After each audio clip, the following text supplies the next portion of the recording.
Sabéis que soy una química que primero trabajé en una empresa minera, eso se nota. Después fui agricultora durante 24 años y después me dediqué a la dietética por mis problemas de salud, que yo arrastraba desde muy joven una artrosis, que al principio no se calificó como artrosis, porque comí muy mal en Madrid. Yo fui a Madrid al colegio en el año 39, recién acabada la guerra, y allí hice sexto, séptimo de bachillerato y toda la carrera, comiendo muy mal porque no había comida y las pobres monjas, pues estaban en residencias de religiosas, no tenían para darnos. Entonces yo empecé con una artrosis muy joven, sobre todo tenía dolores de cabeza, porque de pequeña había tenido una caída de culo que me movió la quinta lumbar hacia adentro, la cuarta cervical hacia afuera, y claro, eso me agravaba las molestias. Luego ya, pues, cuando ya empecé a trabajar en Bilbao, a comer bien y a hincharme a chocolate, pues mejoré. Pero luego me casé y al tener hijos y seguir comiendo mal, porque yo desayunaba a base de dulces, croissants, tal, bueno, total, que me dediqué a la dietética para controlar la diabetes. La diabetes se me produjo porque comía mal y porque me dieron cortisona para la artrosis, lo cual es una barbaridad, sabemos ahora. Pero bueno, entonces hice una diabetes y entonces me dediqué a la dietética, empecé a comer bien por la diabetes y leí un librito que se llamaba Virtudes curativas del magnesio, estaba escrito por un jesuita, con lo cual era lógico que llamara virtudes curativas, virtudes a lo que hacía de bueno. Y aquel libro al principio yo pensaba, tomadura de pelo, arregla tantas cosas. Pero cuando leí que iba bien para los forúnculos, yo tenía forúnculos en la cara que no me había curado nadie. Y en Bilbao y en Barcelona me habían quemado 2 veces con rayos ultravioletas la cara hasta que me caía la piel. Bueno, yo pensé, pues voy a tomar magnesio, porque también entendí que con el abonado que estábamos haciendo desde los años 50 en España, eso, no estábamos restituyéndolo a los suelos el que sacaban las cosechas. Total, que empecé a tomar magnesio, en mes y medio se me curaron los forúnculos. Y al cabo de 3 años me pude quitar un corsé de varillas que llevaba desde los 41 años. Entonces tenía 52. O sea, yo llevé desde los 31 años hasta los 52. Yo llevé el corsé de varillas 21 años. O sea, desde los 31 hasta los 52 que me lo pude quitar. Todo lo explicaba a los médicos, entonces yo trabajaba en una empresa que hacía complementos dietéticos, lo explicaba a los médicos, incluso luego cuando publiqué los libros y eso, pues hubo médicos que dijeron que era una indocumentada y además una irresponsable. Y esto está escrito negro sobre blanco en la página 132 de un libro escrito por un médico. Bueno, total que yo, como conocía lo de la artrosis, y lo empecé a recomendar a la gente, usted coma bien. Y entonces pues la gente empezó a mejorar, y precisamente en Zaragoza hubo una mejoría muy llamativa, porque era un señor de 32 años que iba con bastón y trabajaba en el Canal de Aragón y era muy conocido. Yo le dije, mire, tienes que comer bien, desayunar bien, comía poca proteína, tienes que tomar proteínas en las 3 comidas porque el cartílago, el colágeno es proteína, tienes que tomar magnesio, como he tomado yo, y soltó el bastón. Yo siempre digo que las artrosis más agradecidas son las de rodillas cuando sueltan el bastón, porque la de columna no se nota. Total, no se nota a la vista de los otros. Total que lo que me empezaron a decir los médicos, y hubo uno que me dijo, mire, señora Justicia, usted es una científica, es una química, yo soy un médico, explíquemelo científicamente. Y fijaros bien, yo tuve la inmensa suerte de que cuando lo empecé a buscar, qué hacía el magnesio en el cuerpo humano, salió el Leninger de 1974 y explicaba cómo intervenía en el transporte activo a través de membranas, o sea, para sacar el sodio que ha entrado en la contracción muscular y meter el potasio en la síntesis de proteínas, y que yo os lo explicaré con detalle después. Y entonces fue cuando empecé a escribir los libros, empecé, por decirlo así, me convertí en el apóstol del magnesio. Pero tuvo muchas personas en contra, sobre todo médicos. Bueno, total, que fue pasando el tiempo, y desde el año 72 se sabía que la falta de magnesio producía fibrilación auricular y ventricular en el corazón, y que había problemas debido a estrechamientos de vasos, a falta de magnesio, pero con eso yo no insistía mucho porque ya me zurraban bastante diciendo lo de la artrosis, ya no me quería meter en cosas más serias. Pero yo desde el año 76 ya sabía que el déficit de magnesio producía fibrilación auricular y ventricular. Y también sabía, porque tengo desde el año 72 todo lo que se ha escrito en serio sobre el magnesio hasta ahora. En serio, ¿eh? Porque ahora se están diciendo muchas tonterías para vender el magnesio más caro.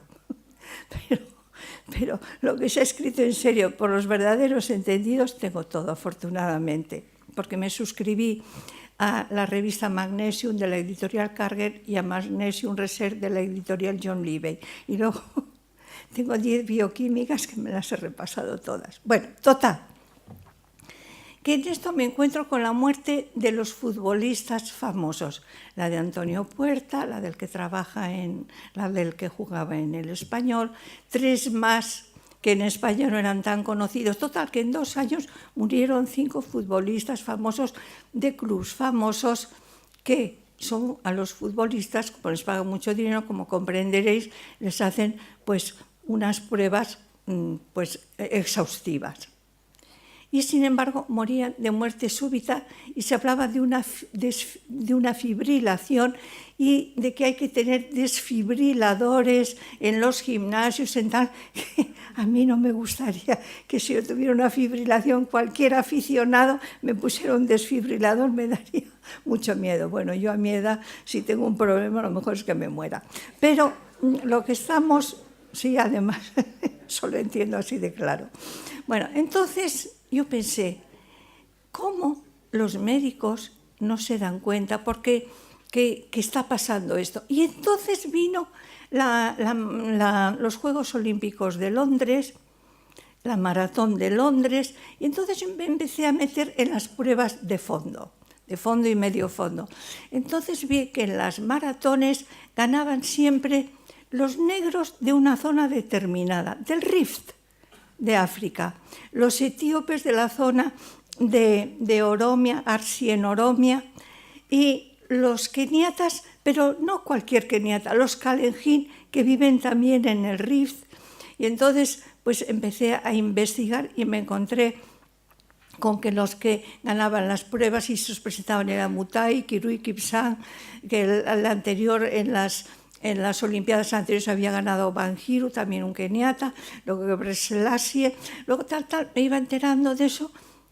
Y entonces empecé a estudiar el tema y me encontré con que lo estaban estudiando. ¿Por qué ganan los negros? ¿Por qué no ganan los blancos? Y además se mueren de muerte súbita y caen. Y me encontré que se habían hecho unos estudios serios en Estados Unidos que comprendían desde el año 2000 al 2009, que son 10 años, porque cuentan los dos, el 2000 y el 2009, y en 10 años habían muerto 42 corredores entre maratones y medias maratones. En maratones 28, 6 mujeres y 22 hombres. La mitad de más de 45 años. De los de la mitad de 45 años para arriba, el 93% de un problema cardiovascular. La mitad, el 50%, de menos de 45 años. Y de esos, la mayor parte, que sumaba el 40% del total, de una muerte no especificada, de una arritmia, de una fibrilación. Y entonces yo volví a repasar lo que ya había estudiado anteriormente y pensé, Estos keniatas, los Kalenjin y los etíopes de la zona de Oromia, Narsi y esa zona, viven sobre el Rift. Y sabía que los suelos de esa zona son cenizas, son las cenizas que arrastra el Nilo Azul, que hacen que los suelos de Egipto sean los más fértiles del mundo, esas cenizas, y me puse a estudiar la composición química de esas cenizas. Y me encontré que eran olivino, piroxenos y anfiboles. Y el olivino, la fórmula SSIO4-MgFe, la de los piroxenos, la de la hojita SSIO3, 2 veces FeMg. Y la de los anfiboles, que el más característico es la horblenda, SSI8 o 22 o H2CaFeMg. Yo pensé, ya lo tengo. Estos suelos están formados fundamentalmente, hay muchísimo magnesio y además está en forma de cenizas. Cenizas volcánicas llamamos a materiales piroclásticos, es decir, que han salido de la boca de un volcán, que son o minerales o rocas de menos de 2 milímetros de diámetro. Eso se llama cenizas. Y al ser tan pequeñas son fácilmente meteorizables y sus minerales aprovechables por los cultivos. ¿Cuáles son los cultivos más ricos en magnesio? No son las plantas verdes, que todavía algunos lo dicen. No. Los alimentos más ricos en magnesio son las semillas. Entre todos, la reina de las semillas más rica en magnesio es el cacao. El cacao tiene alrededor de 500 miligramos por 100 gramos de cacao. Y las semillas alrededor de 230, 240, la harina de soja, las almendras, semillas de aquella zona que aquí no son muy conocidas, ciertos frijoles. Y entonces yo pensé, esta gente tiene las reservas de magnesio que están en el periósteo del hueso, las reservas, 66% del magnesio del cuerpo humano está formando reservas en los huesos y el resto está fundamentalmente en el interior de las células. En el interior hay una concentración, o debe haber una concentración de 10 milimoles, y en el exterior, o sea, en el suero sanguíneo, de 1 milimol. O sea, la concentración del interior de las células es 10 veces superior a la del suero sanguíneo. Entonces, buscando el tema, yo ya me había metido en una cosa que me gustaba.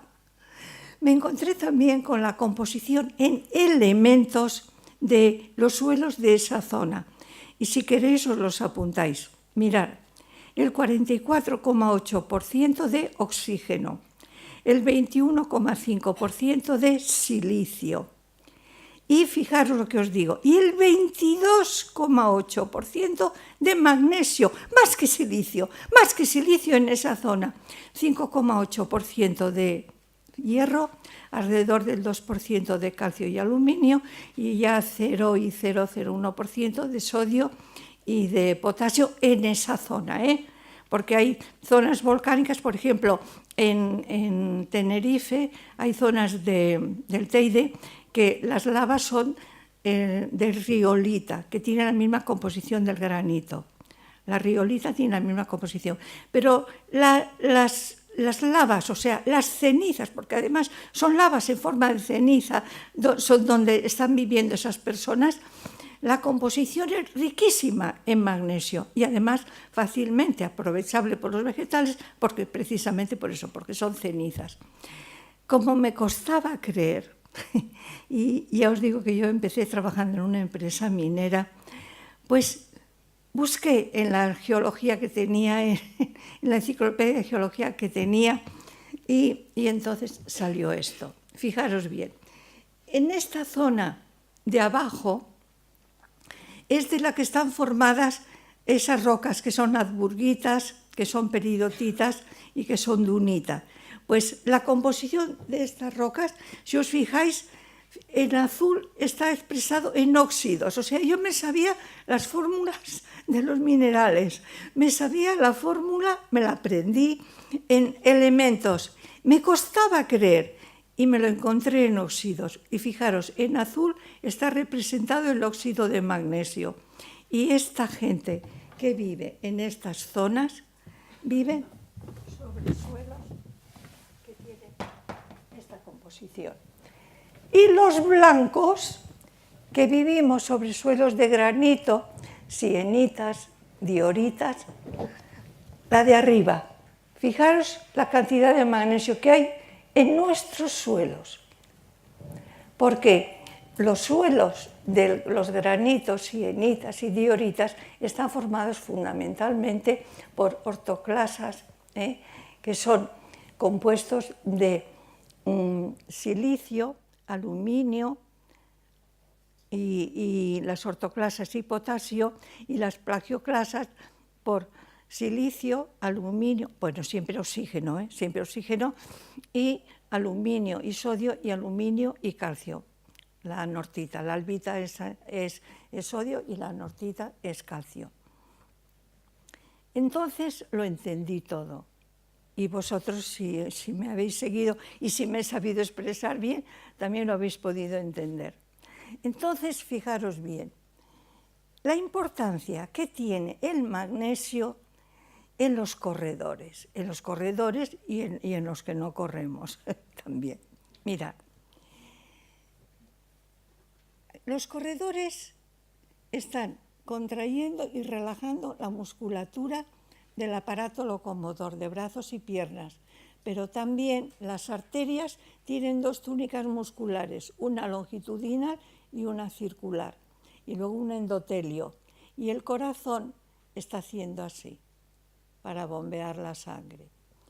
Y entonces sabemos que, me pones por favor la siguiente, sabemos que para que el músculo se contraiga, os digo, del aparato locomotor, de las arterias y también el del corazón, para que el músculo se contraiga hace falta ATP y calcio, y el músculo hace esto. Y fuera hay calcio y sodio, y dentro hay potasio y magnesio, pero la concentración de iones calcio y sodio es mucho mayor, la de fuera, que la de potasio y magnesio en el interior. Por eso hay una diferencia de potencial eléctrico que se llama potencial de membrana de unos 70 milivoltios. Por eso se habla que el músculo trabaja eléctricamente, y en razón. Cuando el músculo se contrae, hace falta ATP y calcio, y el músculo hace esto, se desliza la actina entre la miosina, y se abren unos canalitos por los que entra de una manera, vamos a decirlo, natural, calcio y sodio al interior. ¿Por qué? Porque fuera hay más que dentro. Y sale potasio fuera. ¿Por qué? Porque dentro hay mucho más que fuera. Y para que el músculo se relaje, que haga esto, tenemos que meter el potasio, que de eso se habla siempre. Pero no se habla de meter, se dice que se necesita potasio. Yo os lo digo, lo que tenemos que hacer es volver a meterlo en el músculo, esa es la verdad. Y lo que no se dice nunca, tenemos que sacar el sodio y el calcio. Y eso no se explica nunca, al menos yo no lo he oído. Entonces, fijaros bien, para sacar el sodio y el calcio que tenemos que sacar y meter el potasio, hay unas bombas. Hay una bomba que saca el calcio que se llamó electrogénica, porque se creía que era la que creaba otra vez la diferencia de potencial eléctrico. Y hay otra bomba que se llamó neutra acoplada, que es la que mete el potasio y saca el sodio. Mete 2 iones potasio y saca 3 sodio, sabemos ahora. Entonces, fijaros bien, sabemos entonces que para que el músculo se contraiga hace falta ATP y calcio, o sea, el calcio interviene en la contracción muscular y el magnesio en la relajación. ¿Por qué? Porque cuando veis estos, aquí se habla del ATP, bueno, no han puesto lo que es toda la literatura, Pero lo que nos explicaban entonces es que para que estas bombas funcionen necesitan una energía. La energía la da el ATP y el ATP es magnesio dependiente.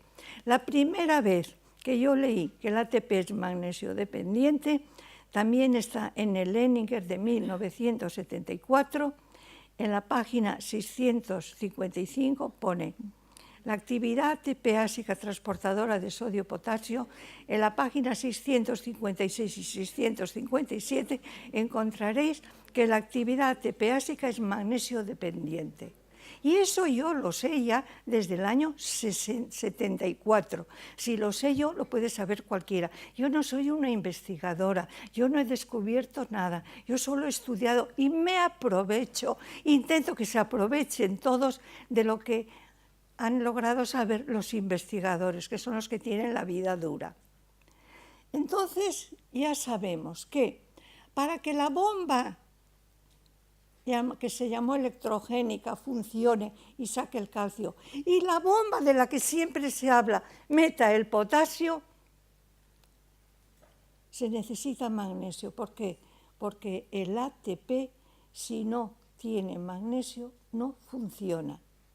No funciona. Y la concentración del interior del músculo para que el ATP funcione bien tiene que ser de 10 milimoles y fuera 1 milimol. O sea, la concentración de magnesio en el interior es 10 veces superior a la que hay en el suero, de 10 milimoles, y se da mal. Cuando yo no soy partidaria de hablar en milimoles, ¿por qué? Porque vosotros, si estudiáis, si sois estudiantes de farmacia, pues lo habréis estudiado, pero la gente corriente de la calle no sabe lo que es un milimol, ni lo sabrá en su vida. Entonces, yo soy partidaria de dar la concentración de ion magnesio en el suero, que es donde se suele medir normalmente y donde es más fácil de medir, en miligramos por 100. Y apuntároslo si queréis. La concentración de ion magnesio en miligramos por 100 centímetros cúbicos de suero debe estar entre 2,2 y 2,6 miligramos por 100 centímetros cúbicos. Se está dando de 1,7 a 2,2. Hasta hace 2 años se estaba dando de 1,6 a 2,2. No es correcto. No es correcto. Por debajo de 2,2 miligramos por 100, esa persona está baja en magnesio, en suero, y también en el interior de la célula seguro. Entonces, ¿qué sucede? Que se están dando mal los límites de la concentración de magnesio en sangre, eso por un lado. Pero por otro, vamos a volver ahora a los corredores. ¿Y por qué yo siempre pongo magnesio en todo? Mirad, esos corredores que ganan las competiciones de fondo, que casi no tienen problemas de muertes por problemas cardiovasculares, están tomando magnesio desde chiquititos. ¿Por qué? Porque las semillas tienen una concentración de magnesio de unos 240 miligramos por 100 gramos.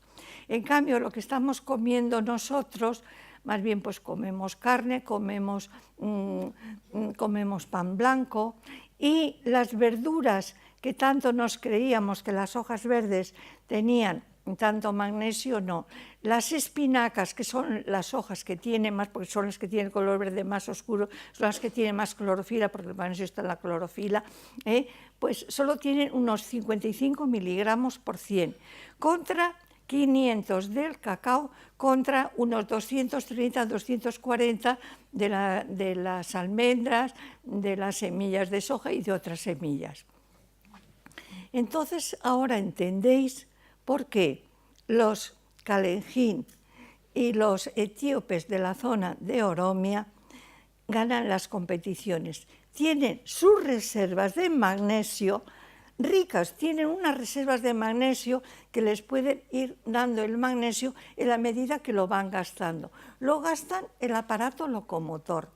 lo pierden con el sudor, pero además lo necesitan para la relajación de las arterias, y lo necesitan para los latidos del corazón, que sean rítmicos, ¿Y qué pasa cuando falta magnesio? ¿Qué hace el corazón? El corazón tiene que hacer esto, se tiene que relajar, se tiene que separar la actina de la miosina con una velocidad, con un ritmo determinado, pero le falta magnesio. Y hace esto, quiere, pero no puede, porque falta magnesio, hace una fibrilación. Y esa es la que yo llamo la prueba del algodón, de por qué los etíopes, los kalenjin, no los etíopes, los etíopes que viven en Oromia, y los keniatas, los kalenjin, no los que viven en otra zona, son los que ganan las competiciones de fondo y medio fondo. Se caracterizan por su capacidad de resistencia. ¿Qué quiere decir que tengan esa resistencia? Que tienen algo en su cuerpo que se va soltando, que algo se les va dando en la medida que lo van necesitando. Y fijaros bien, hay médicos estadounidenses, suecos, ingleses, daneses, franceses, que están estudiando el tema y no han llegado ahí, o dan mal la concentración, porque están estudiando que si el tendón de Aquiles es más largo, que si las piernas son más delgaditas y ofrecen menos resistencia al aire, que tienen más hematocrito y más hemoglobina, es cierto, porque viven en una zona alta. Pero fijaros bien, un contrasentido. Uno, tienen menor capacidad pulmonar porque son estrechitos. O sea, tienen menos capacidad pulmonar, tienen menos oxígeno en sus pulmones. Tienen un esqueleto más denso, o sea, su esqueleto pesa más y sin embargo ganan las competiciones. Y es porque tienen, en mi criterio, unas reservas de magnesio que pueden ir soltando el magnesio que necesitan para que trabaje el aparato locomotor, para que las arterias hagan esto y para que el corazón lata al ritmo debido, que la actina y la miosina hagan esto y no hagan esto. Además, fijaros bien, yo cuando estudian tanto lo del tendón y las pantorrillas, y pobrecitos, algunos las tienen hasta torcidas, y estudian tanto la forma de eso y que si el tendón es más largo, yo digo, ¿y los masái, que son primos hermanos y viven casi pegaditos a ellos y son más altos y tienen el tendón de Aquiles más largo? Fijaros bien, así como los kalenjin y los etíopes, Gebre Selassie y todos esos, se alimentan fundamentalmente de semillas, ¿de qué se alimentan los masái? De sangre, de leche y de carne, porque tienen una religión que dicen que el arado no debe herir a la madre tierra. Y además, como tienen aquellos pastos y aquellos ganados, y sabéis que llevan las vacas con un tubito que lo tapan, con un torniquete sacan sangre, que la dan en ciertos días o cuando una persona está enferma o en ciertas fechas, se alimentan de leche y se alimentan de carne. Y ahora vamos allá. ¿Cuál es la composición de magnesio de las semillas? Por eso os digo que me gusta hablar en miligramos por 100, unos 230, 240 miligramos por 100. ¿Cuál es la composición en magnesio del suero de la sangre? 2,4. ¿Cuál es la composición en magnesio de la leche? 1,8. ¿Cuál es la composición en magnesio de la carne? 24. De 240 que comen aquellos que corren, a 2,4, 12 y 24 que comen los masái. Yo digo, Ana, si esta gente no lo ve, eso para mí es la segunda prueba del algodón. Y entonces, fijaros la importancia del magnesio en el trabajo del aparato locomotor, por lo tanto en el cansarnos o no cansarnos, en el trabajo de las arterias que se relajen para dar paso a la sangre y no queden contraídas, y en el trabajo del corazón. Pero pasamos a lo siguiente, a este. ¿Cómo obtiene el cuerpo la energía? ¿Y de dónde? Fundamentalmente de los hidratos de carbono, y aquella gente come muchas semillas que tienen muchos hidratos de carbono. ¿Y qué hace el cuerpo con los hidratos de carbono?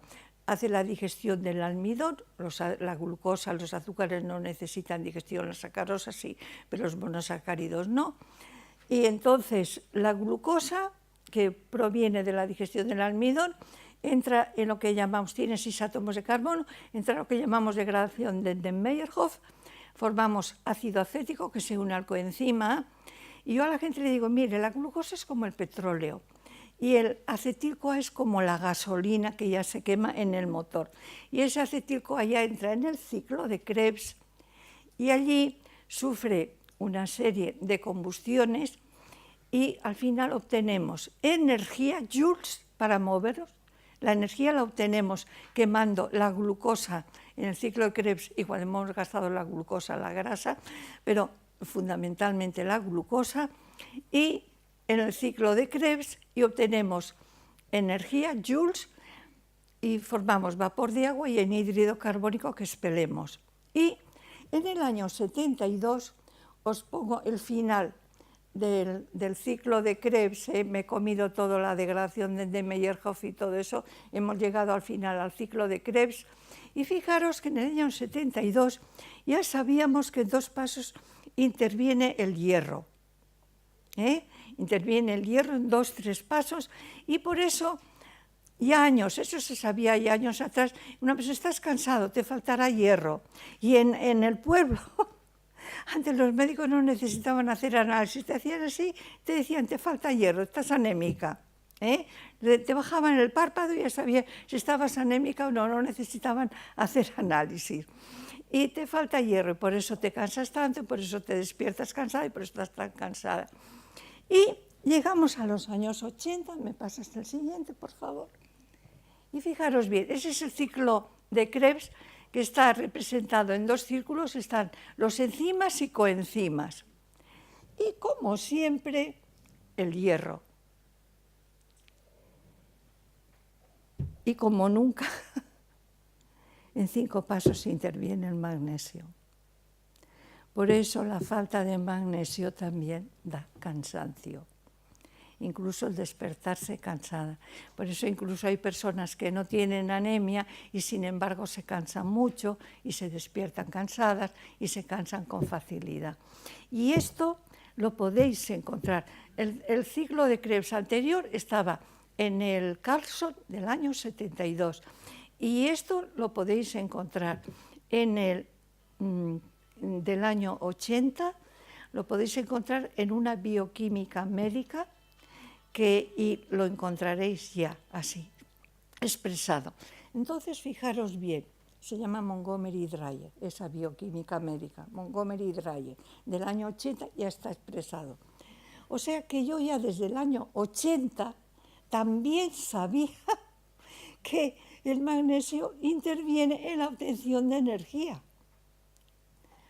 Y entonces, fijaros bien la importancia que tiene esto para los corredores de fondo y de medio fondo. Que yo digo, casi todas las medallas de oro para las pruebas de fondo y medio fondo se las llevan esos atletas, que son negros. Y en cambio los blancos son los que se mueren. Mirar, en la Beovia San Sebastián, que son solo, vamos a decirlo así, 20 kilómetros, porque la maratón son 42 kilómetros, 195 metros. Bueno, pues en la Beovia San Sebastián de hace 2 años, murió un corredor de 34 años, era una corredora, ingresaron en un hospital a 7 cayeron, uno gravísimo, no sé si murió o no murió. Y el año pasado, en el club de fútbol de Tolosa, murió también de una fibrilación un chico de 24 años, un jugador de fútbol. Entonces, tenemos que los blancos son los que mueren y los negros son los que ganan.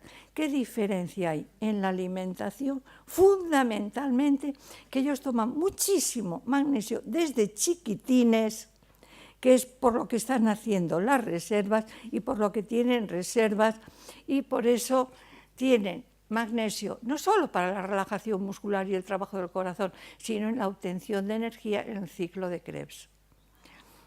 Pero aún hay más. Fijaros la cantidad de tendinitis, ya me puedes pasar. Bueno, pues ahora voy más deprisa. Fijaros la cantidad de tendinitis, artrosis, osteoporosis, rotura de ligamentos que hay ahora. ¿En qué más interviene el magnesio? Mirad, interviene en la formación de proteínas, eso ya lo podéis encontrar en el Leninger del 74 ya. En Leninger más modernos también, pero ya en el del 74 lo sé yo, lo puede saber cualquiera que lo quiere estudiar. Mirad, interviene el magnesio en la formación del mensajero. Y luego, cuando el mensajero va al ribosoma, que sabéis que tiene una canaladura por la que se desliza el mensajero, interviene en la formación de los aminoácidos RNAs, es decir, en la unión de los RNAs a los aminoácidos que les corresponden, en la iniciación de la cadena peptídica y liberación de los factores de iniciación, y en la elongación de la cadena peptídica, o sea, formación del mensajero, formación de aminoácidos RNAs, iniciación de la cadena peptídica, elongación de la cadena peptídica y estabilidad de los ribosomas. O sea, si el ribosoma, el interior de la célula, no tiene una concentración adecuada de magnesio, se separa en las subunidades y se interrumpe la síntesis proteica. Y eso, aparte de que lo podéis encontrar en el Leninger también, a mí me lo dijo un experto en ribosomas, Nomura, que estudia los ribosomas. Le dije, ¿qué concentración de magnesio es necesaria para que el ribosoma no se separe en las subunidades? Me dijo 10 milimoles, que es 10 milimoles. Bueno, entonces tenemos que el magnesio también interviene en la formación de huesos, cartílagos, tendones, ligamentos, porque el colágeno, tener en cuenta que constituye el 38% de la proteína de nuestro cuerpo y de los animales superiores, es decir, caballos, cerdos, vacas, incluso peces. Alrededor del 40% de la proteína de los seres vivos superiores, de los vertebrados, es colágeno. Y el colágeno tiene una característica, es diferente a las otras proteínas. Sabéis que las proteínas están formadas por 20 aminoácidos. Buscar la composición en aminoácidos de una proteína. Yo he buscado, por ejemplo, de la insulina, del glucagón, de la hemoglobina, lo busca, lo encuentra. Son un surtido variado de los 20 aminoácidos. Busca la composición de aminoácidos del colágeno. El 30% glicina, el 20% prolina, el 10% lisina. Sumáis, el 60% del colágeno está formado solo por 3 aminoácidos. No hay otra proteína que se le parezca. Sí, la elastina. La elastina, pero la elastina tiene, os he dicho, una molécula llamada desmosina que está formada por 3 de lisina que hace como un acordeón y por eso es elástica, la elastina. Pero el colágeno tiene interés tomar colágeno porque para formar colágeno es el ideal. Te va a dar exactamente aquellos aminoácidos con los que vas a formar colágeno. Pero necesitan magnesio y además vitamina C. Y vitamina C nosotros al principio lo pusimos a todos los colágenos, pero me encontraba con que había muchas personas que son las que creen que se cuidan, porque a veces creen que se cuidan no comiendo carne. Pues las que creen que se cuidan porque toman mucha fruta y muchos zumos, decían es que yo ya tomo mucha vitamina C. Entonces quitamos la vitamina C y entonces ahora la ponemos en los sobrecitos que son para llevar, porque además la vitamina C se oxida. Y entonces, fijaros bien, el colágeno es importantísimo que lleve magnesio para que con el colágeno que tomas tú fabriques tu propio colágeno y es importantísimo, sobre todo, fijaros bien, a la gente. Vivimos en un país en que en el desayuno lleva pocas proteínas. Yo estuve en Canadá y para desayunar nos daban 2 huevos con 3 lonchas de jamón york de este tamaño. Yo pensaba, ¿y qué harán con las que son más cortas? Y luego me di cuenta en los bocadillos. Pero para desayunar nos daban 2 huevos enormes, así a la plancha, con 3 lonchas de jamón de york, así. En la comida una hamburguesa, en la cena pescado, bueno, una crema de champiñones o de espárragos y pescado. Y el desayuno, aquí se suele hacer un café con leche con algo, pues con un croissant o con galletas, la gente mayor con galletas, y no le ponen proteínas. Y sabemos, y no lo olvidéis, que una vez hecha la digestión, los aminoácidos que obtenemos en la digestión de las proteínas solo están 5 horas en la sangre. Pasado ese tiempo, los que el cuerpo no ha tomado para reparar tejidos, formar neurotransmisores o neuromoduladores o anticuerpos u hormonas, el hígado lo transforma en urea y se elimina con la orina. Y ahora sí, plego, y todo esto está en este libro. No os lo recomiendo porque además lo digo continuamente en las charlas que podéis ver en el ordenador, en YouTube. Pero todo eso lo explico en este libro porque considero que sobre todo es muy importante que lo sepa la clase médica. La clase médica que tanto se ha metido conmigo, considero que es muy importante que lo sepa y que lo sepáis todos los que os dedicáis a repartir salud, que es lo que intentamos hacer, repartir salud. Y entonces ahora, a ver si puedo contestar a las preguntas que... Sí. ¿Quién? Bueno, mira, normalmente la persona que tiene falta de magnesio tiene síntomas. O sea, una vez venía un señor con su esposa y el señor estaba empeñado en que le diera magnesio a la señora. Y la señora me decía, yo me encuentro muy bien, todos los días ando, todos los días nada, tal. Y yo le decía al señor, ¿por qué le voy a dar magnesio si esta señora me está diciendo que se encuentra muy bien y que nada y que eso y que no se cansa? Pues no le di. Entonces, ¿cuándo nosotros podemos saber que tenemos falta de magnesio? Si nos despertamos cansados, si nos cansamos con facilidad, si tenemos contracturas o calambres, que en catalán llaman rampas, si tenemos la sensación de que un párpado late como un ti, o tenemos un hormigueo alrededor de la boca, o vas a tragar y parece que se atraganta aquí, o tienes espasmos, o tienes hipo, o bostezas, o tienes espasmos en el intestino, y eso, la necesidad de hacer una inspiración profunda, porque el cerebro te dice que te falta oxígeno. ¿Por qué? Porque los intercostales que funcionan solitos se están quedando agarrotados, entonces te falta el oxígeno, el cerebro avisa y dices, ay, ¿qué te pasa? Ay, nada. Pues ¿por qué suspira? Ah, pues no sé. Me pasaba a mí y le pasa a muchas personas.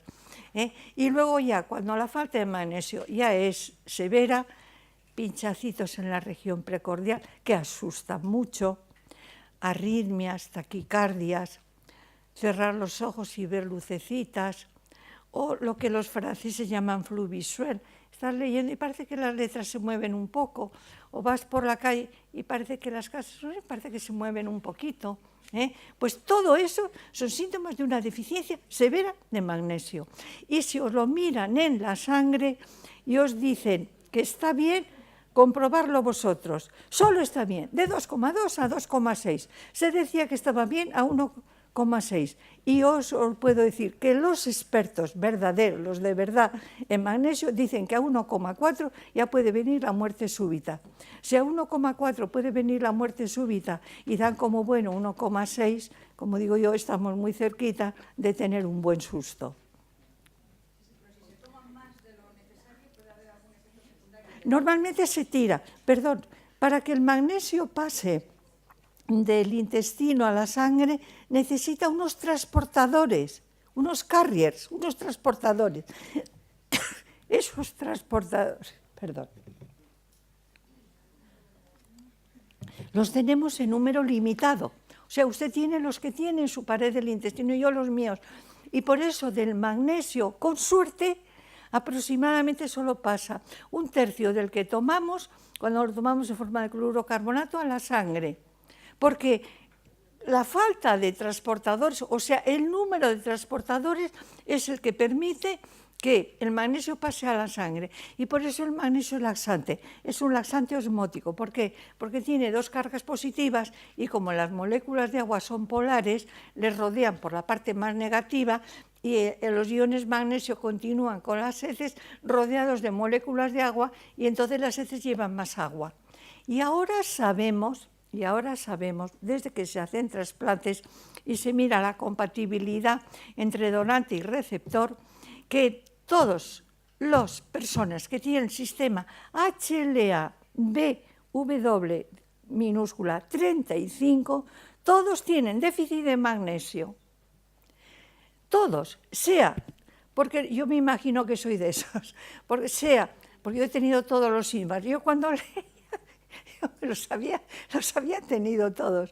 Bueno, pues esas personas que tienen sistema HLA-B35, que son aproximadamente el 8% de la población, tienen un déficit de magnesio, porque lo absorbemos mal, porque lo almacenamos mal, o porque movilizamos mal el almacenado, o porque perdemos más en la orina. Y esas personas, que normalmente somos personas ansiosas, preocupadas, perfeccionistas en ciertos aspectos. Yo soy perfeccionista en unos aspectos y en otros me da todo igual, pero en algunos aspectos soy muy perfeccionista. Esas personas, sus necesidades de magnesio están acrecentadas y se calcula que deben tomar de 700 a 1400 miligramos de ion magnesio día. Y esto está dicho por los expertos, por Durlac y por los expertos alemanes, de 700 a 1400 miligramos de ion magnesio al día. Porque, ya os digo, lo absorbemos mal, lo almacenamos mal o perdemos más en la orina. Personas con sistema HLA-B35. ¿Y cuál es la diferencia entre las distintas sales? ¿Cuáles recomienda? ¿El carbonato? Sí, el yo cloruro? las más baratas, guapa. Las más baratas además son las más... Sí. Todo lo que se está escribiendo ahora del magnesio, que sí es el mejor, eso son tonterías, eso son para cobrar. Mirad. El ion magnesio, lo toméis como lo toméis, cuando llega al estómago, ¿en qué se transforma? Sabéis química, en cloruro. ¿Por qué? Porque en el estómago tenemos ácido clorhídrico, nuestro estómago fabrica ácido clorhídrico y tenemos un pH de 1,1 a 2. pH 1,1. ¿Cuáles son los tres ácidos más fuertes que existen en la superficie de la Tierra? El clorhídrico, sulfúrico y nítrico. O sea que toméis lo que toméis, se os va a transformar en cloruro. Toméis lo que toméis. Y lo que sucede es que se puede tomar cloruro o carbonato, son los dos baratos. El carbonato también se transforma en cloruro cuando llega al estómago, y además son los que aproximadamente se aprovecha el 25%, tiene lo que llaman biodisponibilidad del cloruro y el carbonato es del 25%. Y de los complicados que son caros, dice, la biodisponibilidad es mayor. ¿Por qué? Porque estás tomando poquito. Como estás tomando poco, de esos poquitos que tomas, muchos de entre esos te pueden pasar a la sangre. Cuando tomas muchos te pasan menos. Por eso entonces, para cobrar más hablan de la biodisponibilidad. La biodisponibilidad del citrato de lactato es mayor, claro, porque tiene mucho menos. ¿Cuál es la fórmula del lactato? CH3, CHOHCOO. Otra vez, CH3, CHOH, COO, ¿Cuál es la fórmula del citrato? COO, CH2, COH, COH, CH2, COO. Y luego magnesio, pero hay 3 de citrato formando unos complejos con el magnesio. O sea que no os creáis, normalmente las tomaduras de pelo abultan, siempre están apuntando al bolsillo. Normalmente las tomaduras de pelo no apuntan al pelo, apuntan al bolsillo. Y yo siempre digo, mira, la persona que tiene un problema se le tiene que ayudar de la manera más barata posible, porque además es para toda la vida, porque la resorción y neoformación de tejidos ocurre diariamente, todos los días, toda la vida. Y ahora os voy a decir una cosa que cuesta creer. Diariamente, en una persona de 70 kilos de peso, o sea, una persona y más alta que yo, me imagino, una persona que pese 70 kilos y mida más o menos unos 70 y tantos, diariamente se deshacen 400 gramos de proteína al día. Se deshace en aminoácidos. De esa cantidad se recuperan las 3/4 partes. Se vuelven a reutilizar esos aminoácidos. Pero hay una 1/4 parte, que son unos 100 gramos en una persona alta, supongo que unos 70 gramos en una persona de mi estatura, que tenemos que ingerir tomándolo en forma de proteínas. Lo tenemos que tomar. Eso de los 400 gramos cuesta tanto creer, que os lo digo, está en la página 471 del Leninger de 1980 y en la página 201 del Jungermann-Moller de 1980. Os lo podéis buscar allí. Cuesta creer, por eso me lo aprendo, porque a la gente le cuesta creer, a mí me costaba creer, y por eso me lo he repasado tantas veces que llega un momento que ya te lo sabes. De modo que tenéis que, vosotros si sois farmacéutica, recomendar cosas baratas, sencillas, es para toda la vida, le hacéis un favor y además de paso os estáis haciendo un favor a vosotros, porque la gente os va a creer.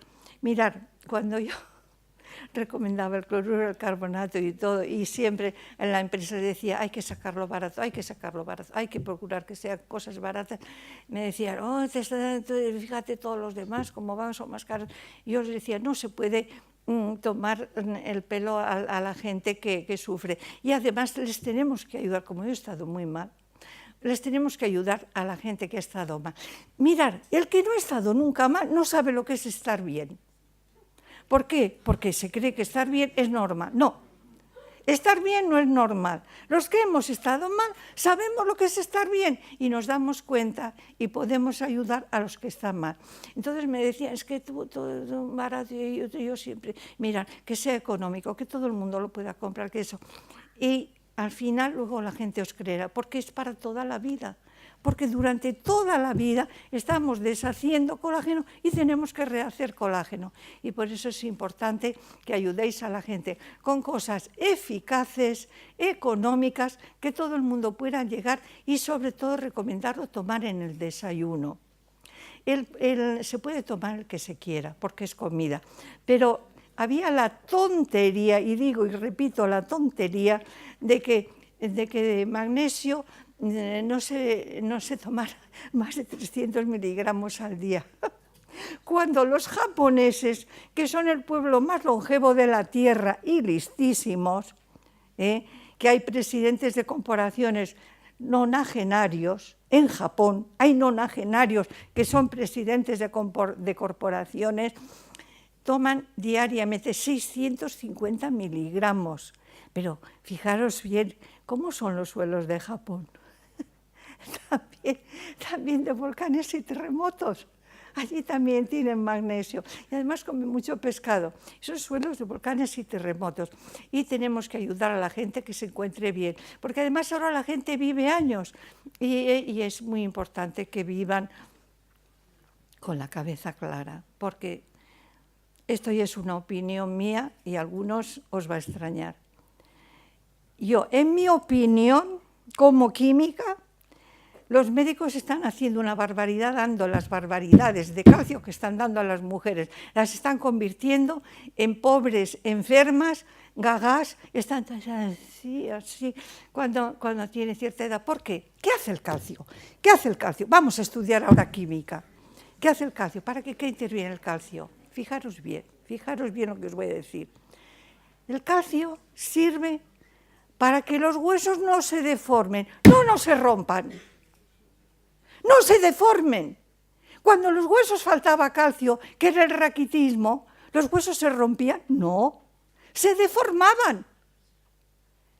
Las piernas se torcían. Había el genubaro o el genuvalgo como Fraga, o el genubaro un poco como Bertín Osborne. Había el tórax en forma de pecho de pichón, porque el niño, cuando las madres no tenían leche y les empezaban a dar pronto sopitas de pan, y las leches, no había leches maternizadas, a principios de los siglos XX y antes, la gente tenía problemas cuando la lactancia no duraba 1 año o año y medio. Y entonces hacían el pecho en forma como de quilla de barco, en forma de pecho de pichón. O sea, el calcio tiene importancia en el hueso para que el hueso no se deforme, y el colágeno para que sea un poco elástico y con un golpe o con una presión no se rompa. Los cuerpos fuertes se rompen, los diamantes los rompen cascándolos. Los cuerpos flexibles se deforman. Y en el hueso tiene que haber una relación entre colágeno, para que se pueda deformar un poquito con un golpe, con la presión, y el calcio para que no se deforme. Y os están diciendo, y es mentira, que el calcio es para que el hueso no se rompa. ¡Mentira! Si los huesos no tuvieran calcio, no se romperían, no cascarían. El hueso se rompe cuando le falta colágeno, es decir, cuando deja de ser flexible. ¿Cuándo se ha osificado el hueso del todo? A los 21 años. Los jóvenes, los niños se rompen los huesos con la facilidad que los ancianos no. ¿Por qué? Porque tienen más colágeno, la proporción. Estoy hablando de proporción de colágeno en relación con el calcio es mayor. Y los huesos se rompen cuando, fijaros que no estoy hablando de cantidad, ahora estamos en matemáticas. Cuando la proporción mineral es mayor, por decirlo así, que la conveniente en relación con el colágeno, el hueso casca. Y ahora os encontráis que todas las personas que han tomado bifosfonatos durante bastante tiempo, se les está cascando espontáneamente las vértebras. Y los dentistas les fallan los implantes. ¿Por qué? Porque aparte de que el calcio no es lo que no hace que se rompa el hueso, precisamente es lo que hace que se rompa. Además, los bifosfonatos necrosan los huesos, Y a mí me han venido a ver 5 enfermeras en distintas ocasiones, y me ha llamado por teléfono más, diciéndome, señora la Justicia, tengo las vértebras rotas, ¿qué ha tomado usted? Ha tomado bifosfonatos. Les dices bifosfonatos, ya saben ellos por qué es el alendrónico, el Fosamax, el Fosavance, el Actonel, todos esos son bifosfonatos. Y me dicen, ¿qué tengo que hacer? Tengo el hueso necrosado. Me dice, con el colágeno se me va a revifar. Les digo la verdad, no lo sé. Si el hueso está muerto, yo no lo sé. Ahora usted tómelo para que otras partes donde no han actuado los bifosfonatos usted pueda fabricar colágeno. Encías, paredes del tubo digestivo, paredes de los vasos sanguíneos. Mirad, cuando una persona tiene mucha artrosis, yo le digo, ¿le salen morados con facilidad? Ay, sí, señoras. Al lavarse los dientes, ¿le sangran las encías? Sí.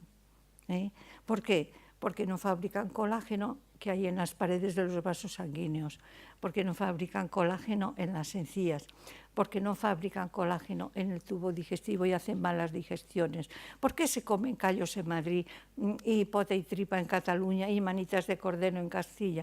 ¿Por qué? Porque antes se sabía que eso era bueno, se sabía empíricamente que era bueno.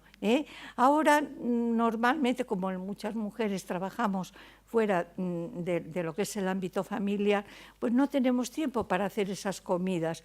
Y entonces, por eso tenemos esa facilidad ahora de tomarlo en polvo, en comprimidos, y tenemos la facilidad de tomar el colágeno, que antes se comía de otra manera. Se cocía el caldo. Yo soy del norte. todos los días comíamos una sopa de cocido o de no cocido, en la que en casa ponían rodilla de ternera.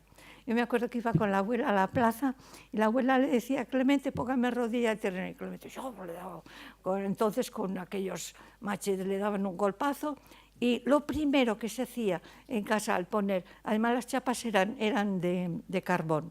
En Bilbao las chapas le llamaban bilbaínas. Lo primero que ponía, yo me acuerdo allí en la esquina, era el caldo con rodilla de ternera. En otros sitios ponían huesos de cerdo, en casa ponían rodilla de ternera. De modo que más preguntas, que me he alargado. Una pregunta, por favor. Los atletas de Kenia y bueno... Perdón, no le oigo bien, dígame. ¿El qué la?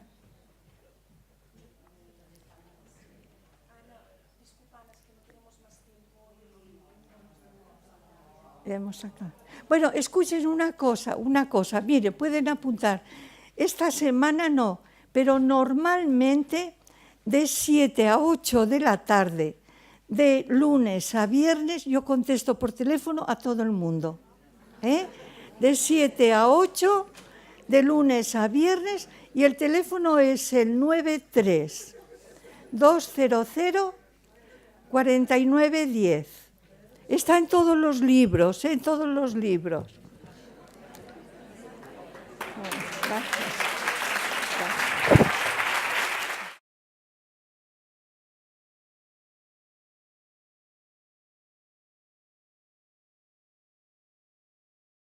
Futbolistas famosos de clubs famosos que son a los futbolistas, como les pagan mucho dinero, como comprenderéis, les hacen pues unas pruebas pues exhaustivas. Y sin embargo morían de muerte súbita y se hablaba de una fibrilación y de que hay que tener desfibriladores en los gimnasios, en tal.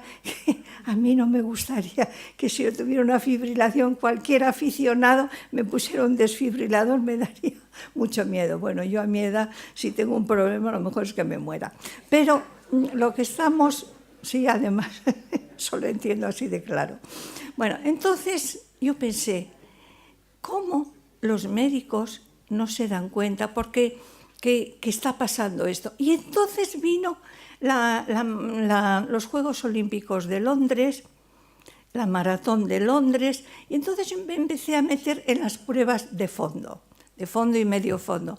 Entonces vi que en las maratones ganaban siempre los negros de una zona determinada, del Rift de África, los etíopes de la zona de Oromia, Arsien Oromia, y los keniatas, pero no cualquier keniata, los kalenjin, que viven también en el Rift.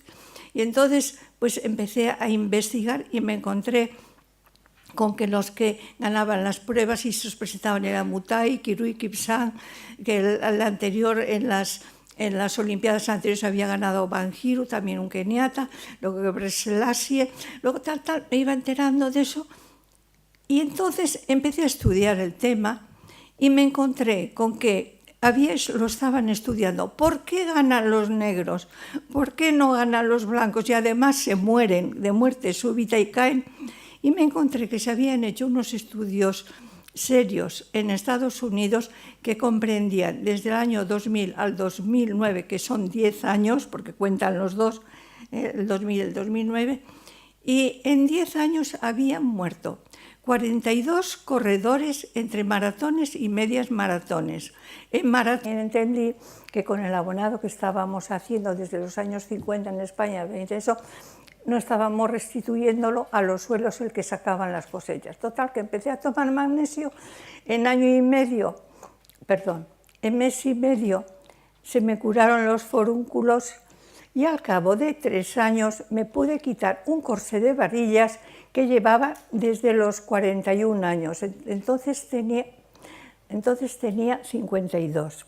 O sea, yo llevé desde los 31 años hasta los 52. Yo llevé el corsé de varillas 21 años. O sea, desde los 31 hasta los 52 que me lo pude quitar. Todo lo explicaba a los médicos, entonces yo trabajaba en una empresa que hacía complementos dietéticos, lo explicaban los médicos, incluso luego cuando publiqué los libros y eso, pues hubo médicos que dijeron que era una indocumentada y además una irresponsable. Y esto está escrito negro sobre blanco en la página 132 de un libro escrito por un médico. Bueno, total que yo como conocía lo de la artrosis y lo empecé a recomendar a la gente, usted coma bien. Y entonces pues la gente empezó a mejorar y precisamente en Zaragoza hubo una mejoría muy llamativa porque era un señor de 32 años que iba con bastón y trabajaba en el Canal de Aragón y era muy conocido. Yo le dije, mire, tienes que comer bien, desayunar bien, comía poca proteína, tienes que tomar proteínas en las 3 comidas porque el cartílago, el colágeno es proteína, tienes que tomar magnesio como he tomado yo, y soltó el bastón. Yo siempre digo que las artrosis más agradecidas son las de rodillas cuando sueltan el bastón, porque la de columna no se nota.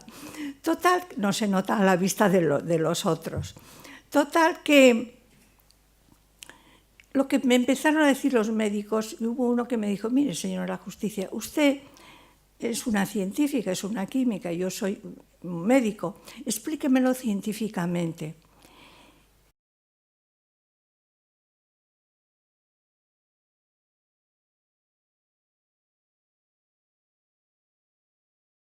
Sabéis que soy una química que primero trabajé en una empresa minera, eso se nota. Después fui agricultora durante 24 años y después me dediqué a la dietética por mis problemas de salud, que yo arrastraba desde muy joven una artrosis, que al principio no se calificó como artrosis, porque comí muy mal en Madrid. Yo fui a Madrid al colegio en el año 39, recién acabada la guerra, y allí hice 6º, 7º de bachillerato y toda la carrera, comiendo muy mal porque no había comida y las pobres monjas, pues estaban en residencias de religiosas, no tenían para darnos. Entonces yo empecé con una artrosis muy joven, sobre todo tenía dolores de cabeza, porque de pequeña había tenido una caída de culo que me movió la 5ª lumbar hacia adentro, la 4ª cervical hacia afuera, y claro, eso me agravaba las molestias.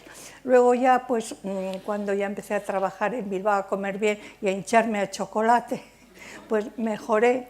Pero luego me casé y al tener hijos y seguir comiendo mal, porque yo desayunaba a base de dulces, croissants, tal, bueno, total, que me dediqué a la dietética para controlar la diabetes. La diabetes se me produjo porque comía mal y porque me dieron cortisona para la artrosis, lo cual es una barbaridad, sabemos ahora. Pero bueno, entonces hice una diabetes y entonces me dediqué a la dietética, empecé a comer bien por la diabetes y leí un librito que se llamaba Virtudes curativas del magnesio, estaba escrito por un jesuita, con lo cual era lógico que llamara virtudes curativas, virtudes a lo que hacía de bueno. Y aquel libro al principio yo pensaba, tomadura de pelo, arregla tantas cosas. Pero cuando leí que iba bien para los forúnculos, yo tenía forúnculos en la cara que no me había curado nadie. Y en Bilbao y en Barcelona me habían quemado 2 veces con rayos ultravioletas la cara hasta que me caía la piel. Bueno, yo pensé, pues voy a tomar magnesio porque también... Y fijaros bien, yo tuve la inmensa suerte de que cuando lo empecé a buscar, qué hacía el magnesio en el cuerpo humano, salió el Leninger de 1974 y explicaba cómo intervenía en el transporte activo a través de membranas, o sea, para sacar el sodio que ha entrado en la contracción muscular y meter el potasio en la síntesis de proteínas, y que yo os lo explicaré con detalle después. Y entonces fue cuando empecé a escribir los libros, empecé, por decirlo así, me convertí en el apóstol del magnesio. Pero tuvo muchas personas en contra, sobre todo médicos. Bueno, total, que fue pasando el tiempo y desde el año 72 se sabía que la falta de magnesio producía fibrilación auricular y ventricular en el corazón y que había problemas debido a estrechamientos de vasos, a falta de magnesio, pero con eso yo no insistía mucho porque ya me zurraban bastante diciendo lo de la artrosis, ya no me quería meter en cosas más serias. Pero yo desde el año 76 ya sabía que el déficit de magnesio producía fibrilación auricular y ventricular. Y también sabía, porque tengo desde el año 72 todo lo que se ha escrito en serio sobre el magnesio hasta ahora. En serio, ¿eh? Porque ahora se están diciendo muchas tonterías para vender el magnesio más caro. Pero lo que se ha escrito en serio por los verdaderos entendidos tengo todo, afortunadamente, porque me suscribí a la revista Magnesium de la editorial Karger y a Magnesium Research de la editorial John Livey. Y luego tengo 10 bioquímicas que me las he repasado todas. Bueno, total, que en esto me encuentro con la muerte de los futbolistas famosos, la de Antonio Puerta, la del que la del que jugaba en el Español, 3 más que en España no eran tan conocidos. Total, que en 2 años murieron 28, 6 mujeres y 22 hombres. La mitad de más de 45 años. De los de la mitad de 45 años para arriba, el 93% de un problema cardiovascular. La mitad, el 50%, de menos de 45 años. Y de esos, la mayor parte, que sumaba el 40% del total, de una muerte no especificada, de una arritmia, de una fibrilación. Y entonces yo volví a repasar lo que ya había estudiado anteriormente y pensé, estos keniatas, los Kalenjin y los etíopes de la zona de Oromia, en Arsi y esa zona, viven sobre el Rift. Y sabía que los suelos de esa zona son cenizas, son las cenizas que arrastra el Nilo Azul, que hacen que los suelos de Egipto sean los más fértiles del mundo, esas cenizas, y me puse a estudiar la composición química de esas cenizas. Y me encontré que eran olivino, piroxenos y anfiboles. Y el olivino, la fórmula SSIO4-MgFe, la de los piroxenos, la de la hojita SSIO3, 2 veces FeMg. Y la de los anfiboles, que el más característico es la horblenda, SSI8 o 22 OH2CaFeMg. Yo pensé, ya lo tengo. Estos suelos están formados fundamentalmente, hay muchísimo magnesio y además está en forma de cenizas. Cenizas volcánicas llamamos a materiales piroclásticos, es decir, que han salido de la boca de un volcán, que son o minerales o rocas de menos de 2 milímetros de diámetro. Eso se llama cenizas. Y al ser tan pequeñas son fácilmente meteorizables y sus minerales aprovechables por los cultivos. ¿Cuáles son los cultivos más ricos en magnesio? No son las plantas verdes, que todavía algunos lo dicen.